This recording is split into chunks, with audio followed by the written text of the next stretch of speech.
You will see thousands of profiles in your social media. They could be your friends, your family, and even strangers that might seem friendly.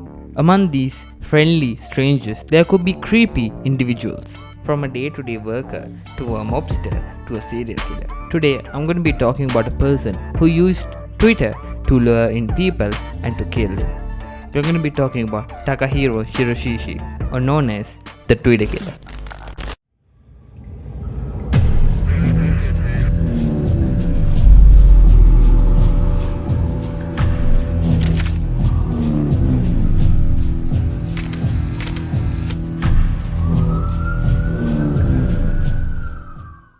Takahiro, born on 9th October 1990, was living in an apartment in Zama, a city in central Kanagawa Prefecture. But before his move to Zama, Shiraishi had worked as a scout who lures in women into brothels to work in the sex industry in Kabukicho, Tokyo's biggest red light district.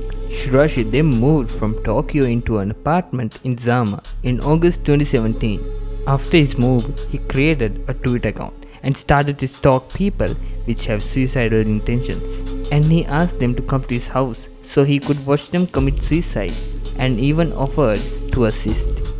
So basically, Takahiro, he after he's moved to this apartment, before he moved to this apartment, he was working in the sex industry, collecting, luring in women into brothels and exchange for money.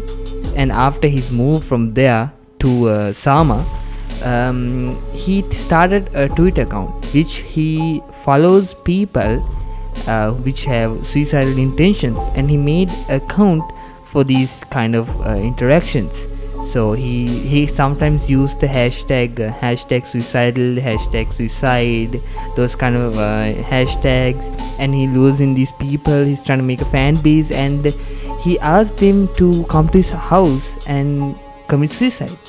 He would either watch, or he would either offer them to help, like if they couldn't do it, so he could stab them, something like that. Oh, I forgot to mention, before his move, the people, the local area where he stayed in Tokyo, people started rumoring that he's a creep, that he does something like this, that he had a very bad reputation in his neighborhood. In October 2017, a woman named Ayoko Tomura, who is 23 years old, went missing in Zama, Japan. She went missing for 48 hours. So her brother started investigating her whereabouts. So the brother hacked her Twitter and started scrolling through her DMs. After a while, he came across a username that he didn't really recognize. He clicks on their page and sees an anime profile picture with a rope around its head. And the bio reads, "I want to help those who are struggling. Feel free to DM." Then he come across a tweet from this account saying, "If you are at a dead end, please consult me." Aiko's brother then files a missing persons report with the police, and the investigators come across another Twitter account that belongs to the same user. On this profile, he's just a lonely guy who wants to die but not alone. Meantime, the brother is doing some investigating work all by himself, and he's finding out that various women are engaging with both of his accounts. So he started texting them to see whether he can find information about the whereabouts of his sister. Eventually, one of these women messages him back, so they agreed to make up a fake date to catch the Hanging Pro. That's his username, by the way. His username in TikTok is Hanging Pro. Yes, I know what you're thinking. Out of all the names, out of all the good names that he could pick, he went with Hanging Pro. I think he's trying to address that he's a professional at hanging other people or something like that. I don't know. So let me give you a brief explanation. That's what's going on here. So this is what's going on here. So while the brother was digging up some information, that any information he could get his hands on, he found out that he has two accounts, and both of these accounts are filled with women who have suicidal thoughts or something like that.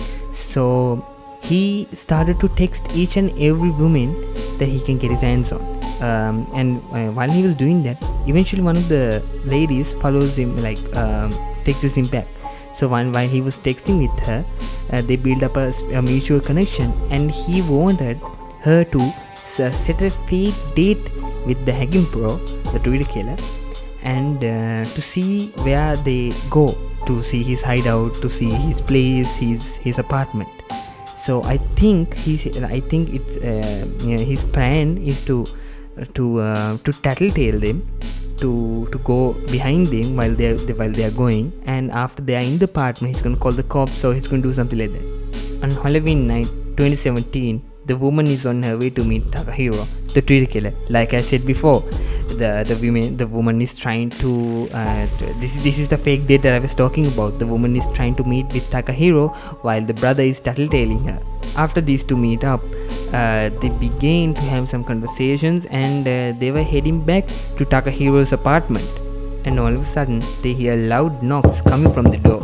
The police busted through the door and demanded to know where Ayako is. He calmly looks at them and says, "She's right there," pointing at a small cooler in his room. After these officers open the cooler, they find a head. It's not just any head. It's what you think. It's her head. The police continued to search the apartment and found 8 other victims scattered in various boxes and coolers. This scene was so horrifying and disgusting that the officers couldn't handle. Some officers ran outside the apartment and started throwing up. Takahiro told that he tried to cover up the smell of the bodies with kitty litter. Does kitty litter actually work though? I have never ever heard that anyone, a serial killer, a police officer, I don't know who, I have never seen them mentioning about a kitty litter covering up a dead body smell. Yeah, I mean, they do contain a strong certain smell, but to cover up a dead body though, like, I think you will need much more than just kitty litter. So not only Takahiro is a serial killer, he is also dumb. When his neighbors are questioned, they also said that his place always smelled bad, but they thought it was a sewage. And the neighbors also said that he always take out his trash a lot. The police also found various kinds of tools in the bathroom: scissors, knives, a saw, and a rope, all covered with blood. He killed 9 victims in total, 8 women and 1 man in 2 months. All their bodies were dismembered and they had red marks on their neck.